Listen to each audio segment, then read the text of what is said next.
जय बोलिए पार्श्वनाथ भगवान की। जय बोलो आचार्य भगवान श्री विद्यासागर जी महाराज की। जय हो। जय बोलिए उपाध्याय श्री गुप्ती सागर जी महाराज की। जय हो। जय बोलिए ढाई दीप में 3 कम 9 करोड़ मुनि राजों की। जय हो। जय जिनेन बंधुओं, आज 10 लक्षण महापर्व का पहला दिन आप सभी लोग देख रहे हैं।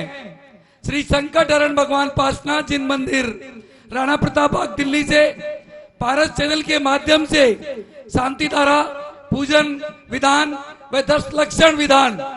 बंधुओं, ये आप सभी का सौभाग्य है, ये आप सभी का बहुत बड़ा योगदान है जो आप सभी के द्वारा दी गई भूमि की राशि में 1500 गज में बनने वाला ये मंदिर आप सभी के समक्ष जिसका कार्य यहाँ पर चालू हो गया है।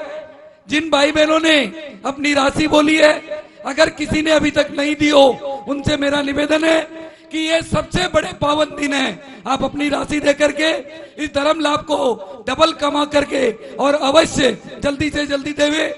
इसी कड़ी में आप सभी को पता है कि हम एक हॉस्पिटल यहाँ पर गुप्ती सागर चैरिटेबल मेडिकल सेंटर के नाम से भी आने वाले 1-2 महीने में उसका काम, जिसकी रजिस्ट्री होने वाली है, आप अपने परिवार की तरफ से 1 गज की राशि मात्र 1 लाख रुपए की है, देकर के इस धर्म लाभ को भी देवे। बंधुओं, आप सभी ने देखा होगा दूसरी लहर में कि अभी हमें सबसे ज्यादा जरूरत हॉस्पिटल की है, इसलिए ये सब आपके सहयोग से ही हो सकता है। आप सभी ने देखा यहाँ पर लगातार 15 महीने से शांति धारा अभिषेक और भोजन गरीब लोगों के लिए लगातार किया जा रहा है। आप सभी से मेरा निवेदन है, जो भी मेरी आवाज सुन रहे हैं, ये 10 दिन हमारे जैन धर्म के लिए बहुत ही अच्छे माने जाते हैं, सुंदर माने जाते हैं और धर्म कमाने के लिए इससे बढ़िया 10 दिन के अलावा और कुछ नहीं है। क्योंकि 365 दिन हो सकता है हमारे पास समय नहीं हो, पर ये 10 दिन जो धर्म कर लेता है वह 365 दिन उसकी झोली में अपने आप आ जाता है। बंधुओं, आप सभी से निवेदन है कि जो भी भाई बहन मेरी आवाज सुन रहे हो, 1 गज की राशि मात्र 1 लाख रुपए की है। इन 10 दिनों में दे करके आपको 100 गुना पुण्य मिलेगा।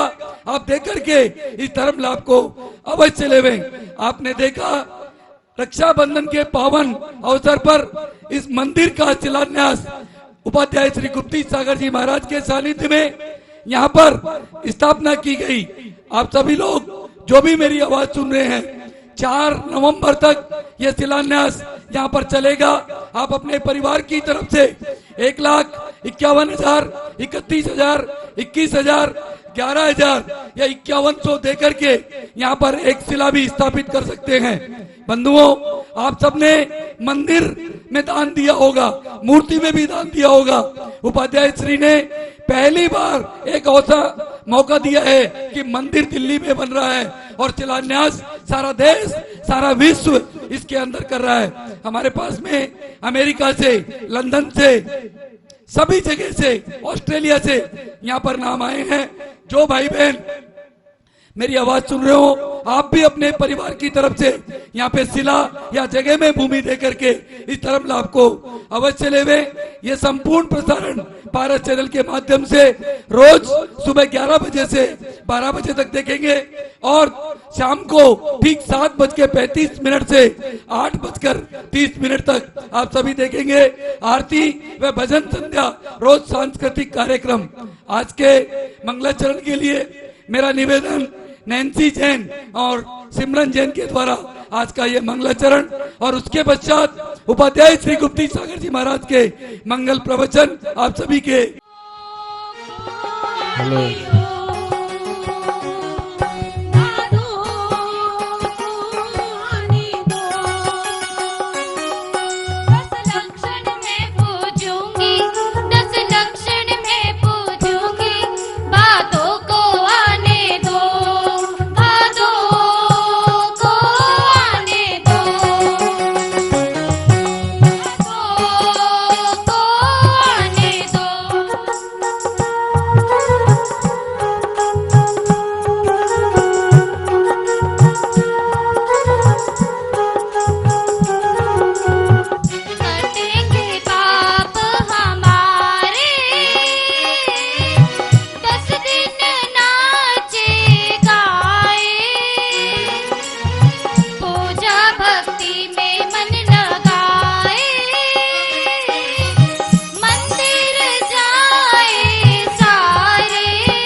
मंदिर सुबह ठीक 5:30 बजे से रात्रि में 9:30 बजे तक पूरे दिन यहाँ पर खुला रहेगा।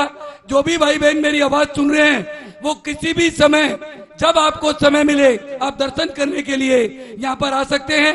मंदिर जी का समय सुबह ठीक 5:30 बजे से रात्रि के 9:30 बजे तक आप आकर किसी भी समय यहाँ पर दर्शन कर सकते हैं। हम सभी का निवेदन, मेरा सभी से निवेदन कि सभी खड़े होकर के उपाध्याय श्री के चरणों में हम ये विनती करते हैं कि आप अपनी वाणी से हमें धर्म लाभ देवे। हे स्वामी नमोस्तु नमोस्तु नमोस्तु। ओम नमः सिद्धेभ्यः ओम नमः सिद्धेभ्यः यभव जीवान भुवि भाव का नाम संगम सवित्रेव सदा ब्रवीति दुर्जेय जंतून क्षणतो विजेतो मराम क्षमाताम हिमर्चयामि।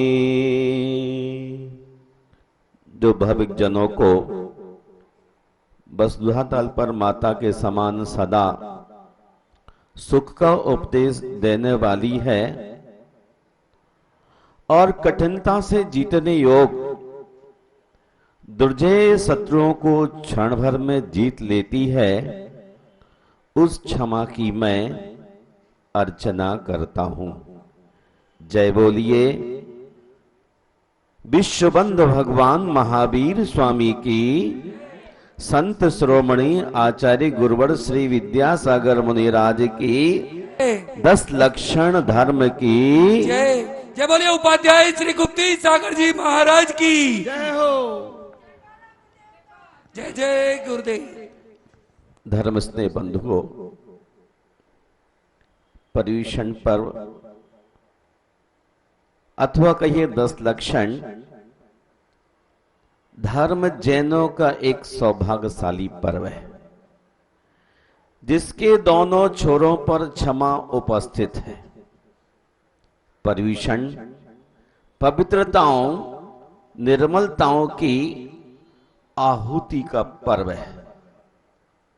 पर्युषण का अर्थ है अर्चन, पूजन, सेवा। किसकी सेवा? उसकी जो हमारी प्रेरणा का बनने वाला अधिकारी है, यानी वीतराग की, वीतरागता की। क्षमा जीवन मुख है, क्षमा के मुख में गया खुशहाल होता है। जीवन में छविमान क्यारियां बनती हैं। महानुभाव, क्षमा अर्थात अक्रोध, चाहे जितनी उत्तेजनाएं हो, किंतु संतुलित, अनुद्विग्न, अविचलित बने रहने का जो गुण है वह है क्षमा। पर्युषण के प्रथम दिन से इसका रियाज करना है। अतएव हम भीतर से जागें, कमर कसें और निर्मल कुछ करें, क्योंकि हमें बहुत थोड़े से ही समय में क्रोध आ जाता है। एक शब्द मुंह से निकला और आदमी आग बबूला हो जाता है। आग तो फिर भी ठंडी की जा सकती है, लेकिन आदमी को ठंडा करना बड़ा मुश्किल है। 50 डिग्री टेम्परेचर में भी यदि क्रोधी व्यक्ति को रख दिया जाए तो भी वह फटा जाता है, भीतर से शांत नहीं होता है। पार्श्वनाथ भगवान के लिए कितना क्रोध दिलाने की कमटने कोशिश की, लेकिन पार्श्वनाथ को क्रोध नहीं आया, और इसलिए आज तक पूरे संसार में उनका यश विस्तृत है। आपको चाहे पता ना हो और पता होने के बाद भी उनकी जय बोल करके क्रोध कर लेते हो, लेकिन पार्श्वनाथ जैसी क्षमा धरती पर अगला आदमी कोई दिखलाई नहीं पड़ता है। इसलिए हम पर्यूषण का अविलंब स्वागत करें। जो लोग पर्यूषण के सूक्ष्मग्राही क्षणों में स्वयं को नहीं खोजते, स्वयं को नहीं पहचानते, वे से क्यों मानते हैं? पर्यूषण एक समीचीन दृष्टि है। क्षमावान मुनि तीर्थंकरो भवति। जो क्षमा करना जानता है वही तीर्थंकर होता है। महानुभाव अध्यात्म कल्पद्रुम में कहते हैं, कसाय मुक्तम परमासा योगी। जिन्होंने कसाय को जीत लिया है वह परम श्रेष्ठ योगी है। और आपसे क्या कहूं, सत्यपि सामर्थ्य अपकार सहनम क्षमा। सामर्थ्य के होते हुए भी अपकार को सह लेना। आप दूसरे से बदला ले सकते हैं लेकिन बदला नहीं लेना। दूसरे को आप निपट सकते हैं क्योंकि आपके पास धन दौलत है, शरीर है और लोक में भी ताकत है, लेकिन हम दूसरे को निपटाने की कोशिश ना करके अपने आप के भावों को संभालने की कोशिश करें। उत्तमे तु क्षणम कोपो मध्य में घटिका द्वयम अधमे श्यात अहोरात्रम चांडाले मरणांत के। इस क्रोध की कहानी आपसे कहता हूं। उत्तमे तु क्षणम कोपो, उत्तम व्यक्ति के लिए यदि क्रोध आ गया है तो वह एक क्षण में शांत हो जाएगा। जैसे जल में लकड़ी से लाइन खींच दें तो क्या होगा, आगे आगे लकड़ी जाएगी और पीछे पीछे प्लेन होता चला जाएगा। ऐसे उत्तम व्यक्तियों को लोक में प्रतिकूल निमित्त मिलने पर यदि क्रोध आ भी गया है तो वह क्षणम, एक क्षण में समाप्त कर देता है। मध्य में घटिका द्वयम, तो दूसरे प्रकार के लोग धरती पर हुए हैं जिनके लिए क्रोध आ जाए तो घटिका द्वयम। घटिका द्वयम मतलब कितने? 24 मिनट की एक घड़ी होती है।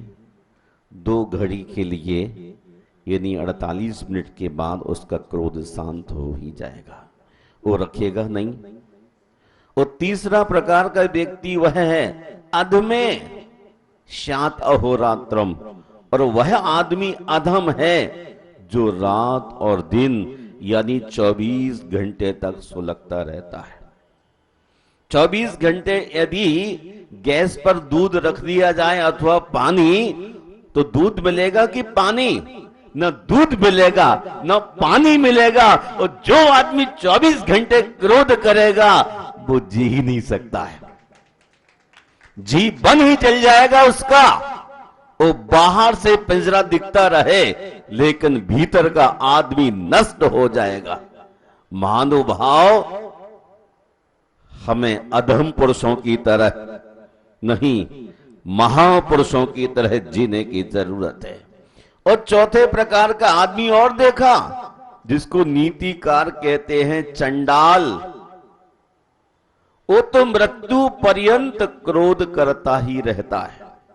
किसी व्यक्ति से कोई अनबन हो गई तो अंतिम श्वास तक वह छोड़ता नहीं है, और अपने जाते जाते बच्चे से कह जाता है कि देख, इस प्रॉपर्टी को मैं तो खाली नहीं करा पाया हूं, पर इस आदमी को छोड़ना नहीं है तुझे।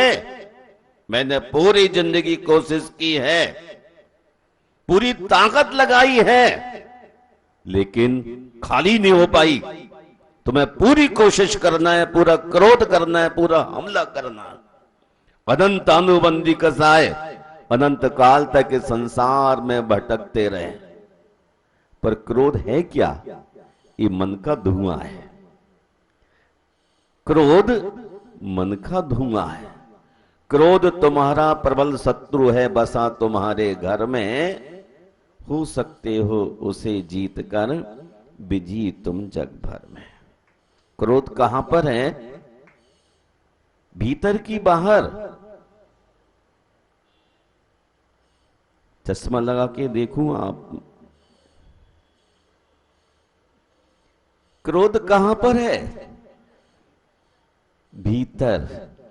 खून नहीं ना खून में। कहते हैं डॉक्टर साहब शरीर में खून कम हो गया, कोई बोतल वगैरह चढ़ा दो या कोई ऐसी दवा बता दो ताकि चेहरा लाल हो जाए। खून नहीं नाखून में, फिर भी मुख है लाल। मुख लाल क्या हुआ? किससे? क्रोध से। लेकिन नाखून में खून नहीं। डॉक्टर के पास कहते खून चढ़ाओ, मुंह लाल फिर भी है। खून नहीं नाखून में, फिर भी मुख है लाल। क्रोध कभी अच्छा नहीं, जीवन हो विकराल।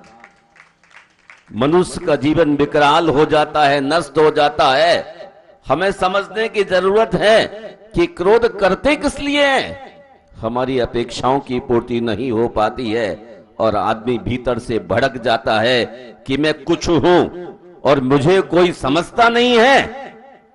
अरे आपकी बीवी भी तुम्हें नहीं समझती है, बाहर कौन समझेगा?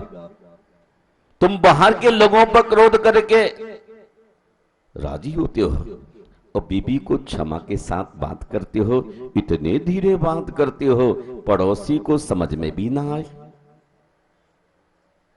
अगर उसने खींच भी दिया तो भी आप शांत रहते हैं। भाई ये क्रोध चारित्र मोहिनी कर्म की प्रकृति है। आपका जो रिलेशन पत्नी के साथ डेवलप कर लिया है, इसलिए अब आप ठंडे हो गए। ठंडे नहीं हुए। दुकानदार के यहां कोई व्यक्ति चला जाए और ग्राहक कितना भी उग्र हो जाए, लेकिन दुकानदार कभी क्रोध नहीं करता। उसको याद है कि यदि एक बार क्रोध करूंगा तो कस्टमर दुकान पर नहीं आएगा। कसाई को स्वयं की और दूसरों की चिंता नहीं करना चाहिए। हम जब क्रोध करते हैं तो इच्छा की पूर्ति नहीं होने पर ही तो क्रोध आता है। मैंने सोचा जरा दरवाजा खोल दो और आपने सुना नहीं। मैं वहीं क्रोध से भर गया क्योंकि मेरा मन चाहा नहीं हुआ। और जब हमारा मन अस्त व्यस्त होता है तब भी क्रोध आ जाता है। अथवा यूं समझिए, जब आपने कुछ इस तरह का भोजन लिया है जिसको तामसी बोलते हैं, वह भी आदमी को तमा देता है। महानुभाव, क्रोध मन की गंदगी है। क्रोध मन की गंदगी है, जहां भी गिरेगी गंदा करेगी। क्रोध मन की गंदगी है, जहां भी गिरेगी गंदा करेगी। क्षमा आत्मा का स्वभाव है, जहां रहेगा आनंद बरसेगा। अभी उपस्थित जन समुदाय के अंदर क्षमा नहीं बरस रही, क्रोध मन की गंदगी है, जहां भी गिरेगी गंदा करेगी। पर्युषण के 10 दिन सामने उपस्थित हैं और हमें इसे सलूक कैसे करना है। ठंडा लोहा ही गर्म लोहे को काट सकता है। ठंडा लोहा, आप सुनिए आज गौर से, पूरे वर्ष आप मौज मस्ती में रहते, लेकिन आज आपको जानने की जरूरत है, ठंडा लोहा गरम लोहे को काटता है कि गरम ठंडे को काटता है? बोलो ना। आज मैं आपसे पूछना चाहता हूं, बहुत चालाकियां आपके भीतर भरी हुई हैं। ठंडा लोहा कि गरम लोहा? ठंडा लोहा। फिर आप गरम क्यों होते हैं दूसरे आदमी के लिए देखकर? ठंडा होकर के ही गर्म लोहे को काटा जाता है। सामने वाला यदि लाल हो रहा है तो आप बिल्कुल शांत होकर के बात करें ताकि उसको शांत होने का मौका मिले। लेकिन करूं क्या, कसाय बसंगता प्राणी हंता स्वस्थ भवे भवे संसार वर्धनो अन्येषाम भवे द्वा बध को नवा। यह प्राणी दूसरे को वध करे अथवा ना करे, किंतु जब कषाय के बसीभूत हो जाता है तो वह अपने भाव भाव का वध कर लेता है, अपने संसार को बढ़ा लेता है। जब कभी हमने दूसरे के लिए क्रोध करने की कोशिश की, सामने वाला बच सकता है, लेकिन हम अपने जीवन को नुकसान पहुंचा देते हैं। हम देखें जरा, क्षमा वह मनस्थिति है जहां शत्रु और मित्र में अलग अलग ऊंचाइयां नजर नहीं आती है, वरन हरितिमा की तरह दूर दूर तक दृष्टि में वैषम्यता, सौम्यता और कुछ भी नहीं, केवल सौम्यता अर्थात पर्यूषण जीवन के परिष्कार और निर्मलीकरण का आनंदोत्सव है। आनंद ही आनंद। अब इन 10 दिनों में हमें क्रोध नहीं आना चाहिए। क्रोध ना आए इसके लिए क्या करना है? एक शिष्य ने अपने आचार्य भगवान से पूछा, क्रोधाग्नि किन साम्यते?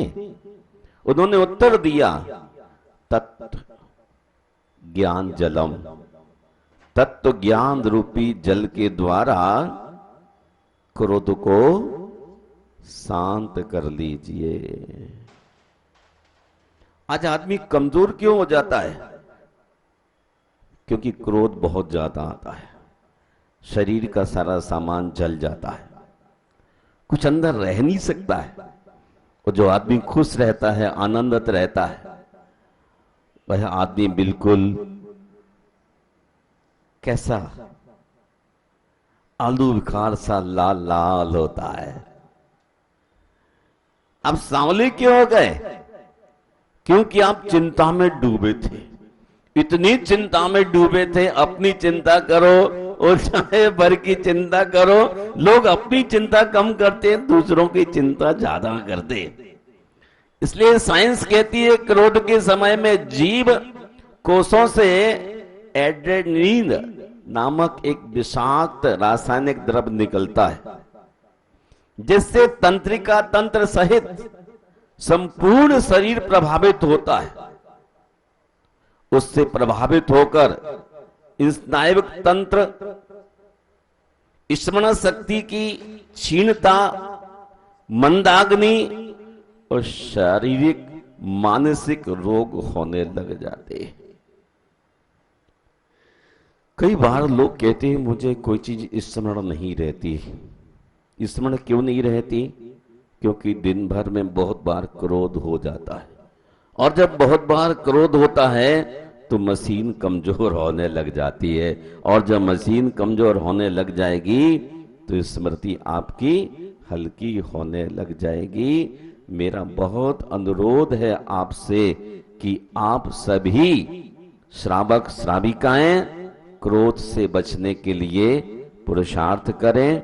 हम पुरुषार्थ इसलिए कहते हैं कि पुरुषार्थ हम ही कर सकते हैं, पुरुषार्थ पशु नहीं करते हैं। क्षमा पशुओं के पास होती है क्या? क्षमा पशुओं के पास नहीं, मनुष्यों के पास होती है। क्रोध से प्रीति गुण का अभाव होता है। क्रोध से प्रीति गुण का अभाव होता है। महात्मा गांधी कहते हैं गुस्से को पी जाना इंसानियत है, और आप गुस्से को पी जाएं तो सचमुच ही वह इंसान कितना अच्छा होगा। आज मैं क्रोध की 2-4 बात आपसे कहना चाहता हूं। क्रोध का मतलब होता है अप्रसन्नता। आज मेरा मन काम नहीं कर रहा है। क्यों नहीं कर रहा है? अप्रसन्न है। आपने कहा मुझे थोड़ी सी इजाजत दीजिए मंच पर आने की, और आपको इनकार कर दिया तो आपका मुंह फीका पड़ गया, अप्रसन्न हो गया। वाह, मुझे क्यों मना कर दिया। ये क्रोध प्रकट हो गया। क्रोध की कितनी वैरायटी है। क्रोध का मतलब है अप्रसन्नता, अमर्ष, आक्रोश, कोप, क्षोभ, खीज, खफगी, गुस्सा, झल्लाहट, तैश, कितन तैश आ गया, नाराजगी, प्रकोप, बौखलाहट। एक शब्द निकलते आदमी तुरंत खपा हो जाता है। गाल फुलाना, ये भी क्रोध का एक वैरायटी है। चिल्लाना, चीखना, चीत्कार करना, कहते कूका मारना। बच्चों को देखा ना, कूका मारने लग जाते हैं, कोलाहल करने लग जाते हैं, और चिड़चिड़ाहट।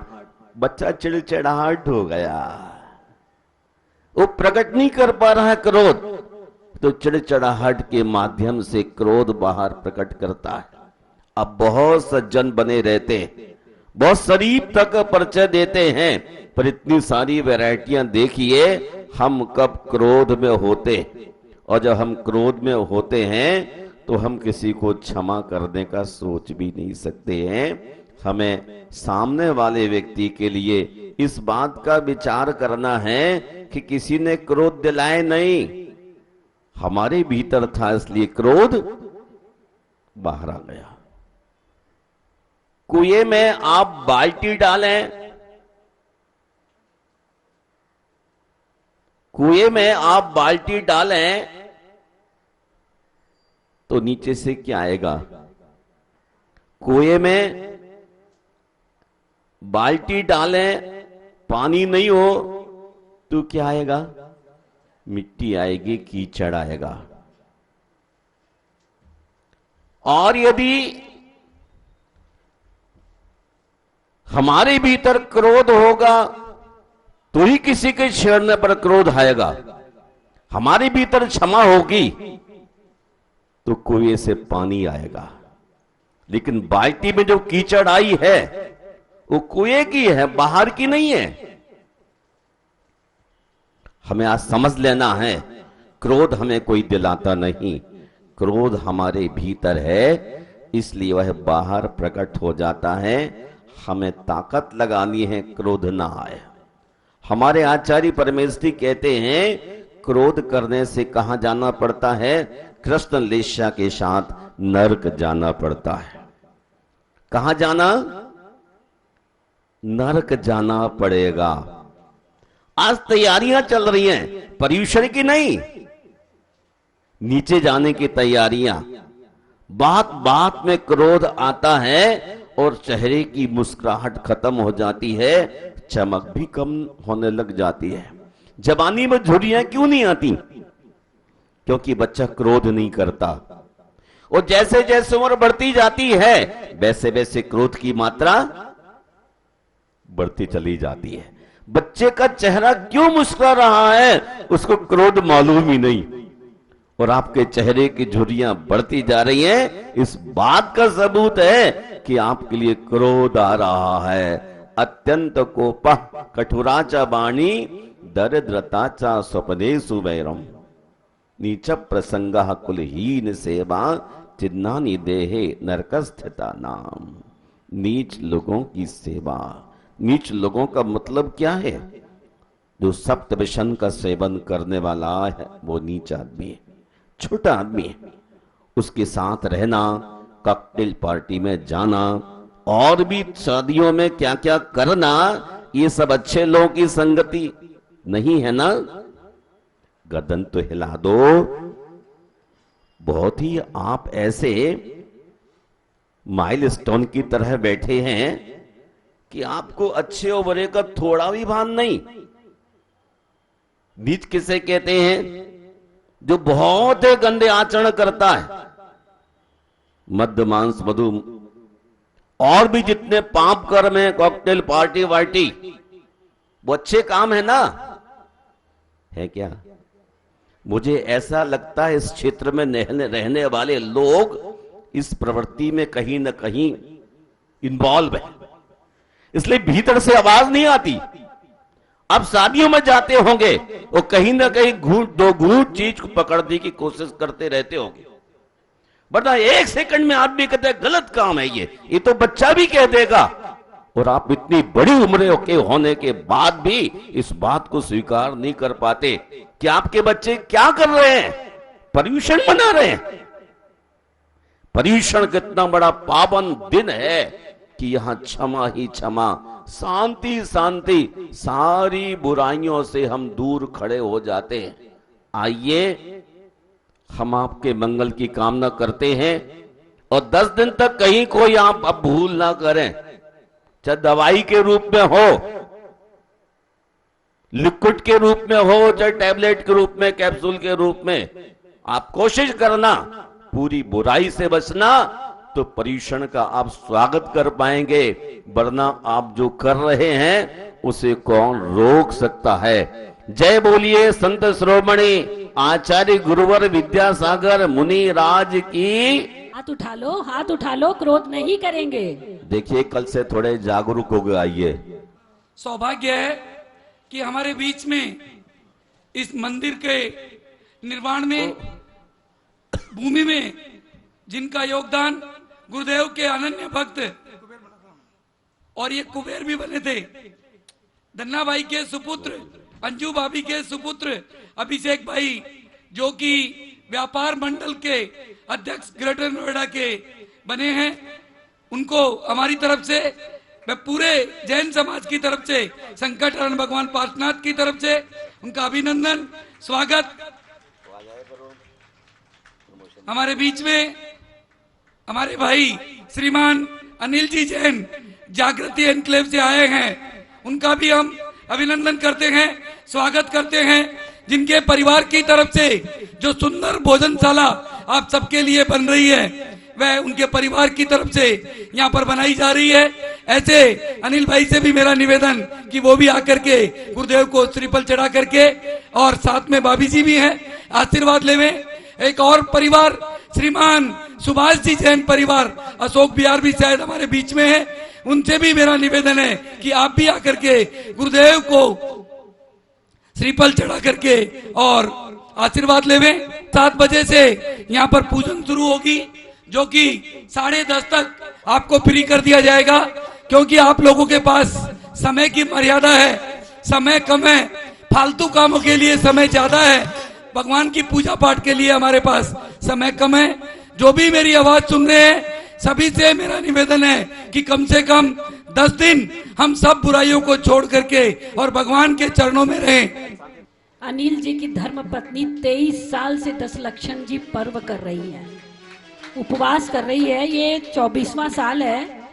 भावना इसकी पूरी है कि मैं 10 दिन का उपवास करूं, इसलिए आज आशीर्वाद लेने गुरुदेव का यहाँ पर आई हैं। इसलिए आप सम्मान कम से कम तालियों से तो अवश्य कर दें। भी अपना अपना नाम 8800202068 या 9312607071 पर हमें लिखवा देवे। उन सभी का सम्मान यहाँ पर आने वाली 20 तारीख को किया जाएगा। आप अपना अपना नाम हमें दे देवे। भादव आयो रे 10 लक्षण को पूज शावक गण, भादव आयो रे।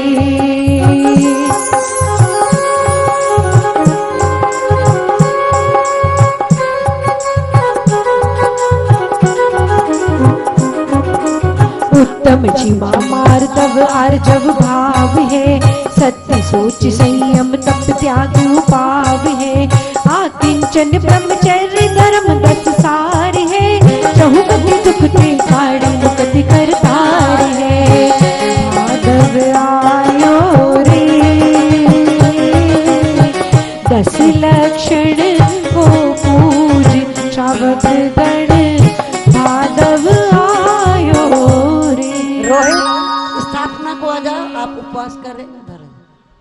ओम ह्रीम उत्तम क्षमा मार्दवर्ज सत्य संयम तपत्याग आकिंचन ब्रह्मचर्य 10 लक्षण धर्म समूह अत्रे अवतर उत्तर संबोधित्याहवाननम जय हो जय हो ओम ह्रीम उत्तम क्षमा मार्दवर्ज सत्य संयम तपत्याग आकिंचन ब्रह्मचर्य 10 लक्षण समूह प्रतिष्ठोटाटा स्थापनम जय हो जय हो ओम ह्रीम उत्तम क्षमा मार्दवर्ज सत्य संयम तपत्याग किंचन ब्रह्मचर्य 10 लक्षण धर्म समूह त्रवसन्नदीकरणम जय परिपुष्पांजलिं क्षिपामः। हिमाचल की धार मुनिचित समशीतल सुरभि भवाता बनिवार 10 लक्षण पूजो सदा। क्षमादि 10 लक्षण धर्मेभ्यो जन्म जरा मृत्यु विनाशनाय दिव्य जलम नृपमामुति तुम्हें पुष्पों से पूजूंगी जलधारा से पूजूंगी भादों को आने दो भादों को आने दो भादों को आने दो चंदन केसर भादो आ गया 10 लक्षण हम पूजेंगे ऐसा बोलो अब।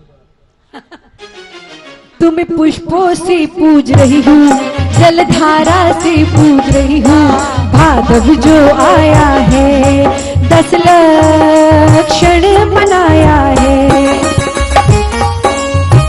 चंदन की सरदार होए सुवास 10 दिशा भवाता बनिवार 10 लक्षण पूजो सदा। मैं दीप जलाऊंगी मैं थाल सजाऊंगी और पूजा रचाऊंगी क्यों 10 लक्षण महापर्व आया है 10 लक्षण महापर्व आया है। क्षमादि 10 लक्षण धर्मेभ्यो नमः संसारता विनाशनाय दिव्य चंदनम रूपमामुति अमल अखंडित सार तंतुल्य चंद्र समान शुभ भगवा ताप निवार 10 लक्षण पूजो सदा। पर्व आया हम सब मनाया है इस मंदिर जी में है पर्यूषण पर्व आया। ओम निमत्तम क्षमादि 10 लक्षण धर्मेभ्यो नमः क्षय पच प्राप्तये दिव्याक्षितम नृपमामुति स्वाहा। फूल अनेक प्रकार महके उरद लोक लो भव ताप निवार 10 लक्षण पूजो सदा। ओम ह्रीम उत्तम क्षमादि 10 लक्षण धर्मेभ्यो नमः कामण विद्विषणाय दिव्य पुष्पम नृपमामुति स्वाहा।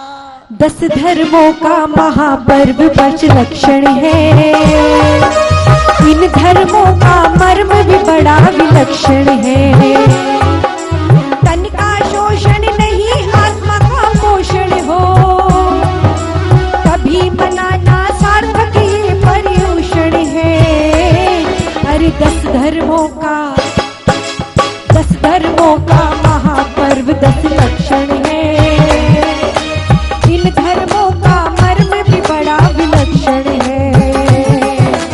नेवज विविध निहार उत्तम षटरस संजुगत भव ताप निवार 10 लक्षण पूजो सदा। ओम उत्तम क्षमादि 10 लक्षण धर्मेभ्यो नमः क्षुधा रोग विनाशनाय दिव्य नैवेद्यम निर्वपामिति स्वाहा। स्वाति कपूर सुधार दीपक ज्योति सुहावनी भवला ताप निवार 10 लक्षण पूजो सदा। ओम ह्रीं उत्तम क्षमादि 10 लक्षण धर्म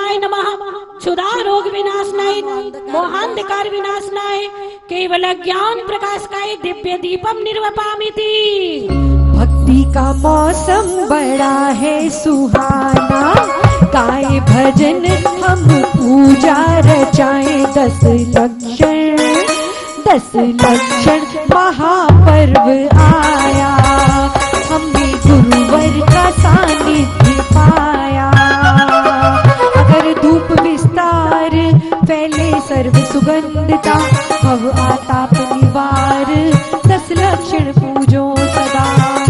ओम ह्रीं श्री उत्तम क्षमादि 10 लक्षण धर्माय नमः। अष्ट कर्म दहनाय दिव्य धूपम निर्वपामिति। अपने ओली घड़ी पर्व राज पर्यूषण आया, छाई खुशियाँ बड़ी। पर्व राज पर्यूषण आया, छाई खुशियाँ बड़ी। फल की जाति अपार, घ्राण नयन मन मोहनी।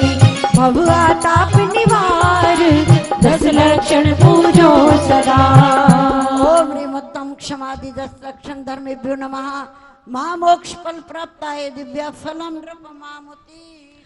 10 लक्षण महापर्व आया, आत्म शुद्धि का अवसर है लाया। हाँ सजने लगे घर द्वार सारे, जैनों के भक्त रंगे हैं रंग में पर्यूषण के। लाया भक्ति का त्योहार 10 दिन भादों के लाए। भक्ति का उपहार 10 दिन भादों के। हो ध्यानत अधिक ऊंचा सो, भवताप निवार 10 लक्षण पूजो सदा। भक्ति का त्योहार 10 दिन भादों के। देखिए 10 लक्षण पर्व भक्ति का त्योहार है। आपने क्या कहा? 8 दरब सवार ध्यानत अधिक उत्साह सो। उत्साह मतलब के साथ, क्योंकि वर्ष में आते तो 3 बार है, लेकिन आप मनाते 1 बार हो। इसलिए 1 बार मनाना है तो पूरे आत्मा के द्वार को खोल दो, मन के कपाटों को खोल दो, अंग अंग से आपके उल्लास झलकने लगे। ऐसा भाव बना करके आप अर्घ्य समर्पण कीजिए। ओम ह्रीं श्री उत्तम क्षमा मार्दव अर्ध सत्य शौच संयम तपत त्याग किंचन ब्रह्मचर्य 10 लक्षण धर्मेभ्यो नमः। अनर्घ्य पद प्राप्त अर्घ्यम नृपमामुति स्वाहा। बांध मार बहु विधि करे, करिए क्षमा कौप न कीजिए पीत माँ। उत्तम क्षमा कहो रे भाई, ये भव जस पर भव सुखदाई। काली सुनि मन के गुण को गुण कहे अयानो। कहिए अयानो वस्तु छीने, बांध मार बहु विधि करे। धरते निकारे तन विदारे, वैर जो न तहाँ धरे। करम पूरब की कोटि सहे, क्यों नहीं जीरा। अति क्रोध अग्नि बुझाए प्राणी, सामे जले सिया। ओम ह्रीं श्री उत्तम क्षमा धर्मंगाय नमः। अर्घ्यम नृपमामुति स्वाहा। मान महाविष्णु रूप, कर ही नीच गति जगत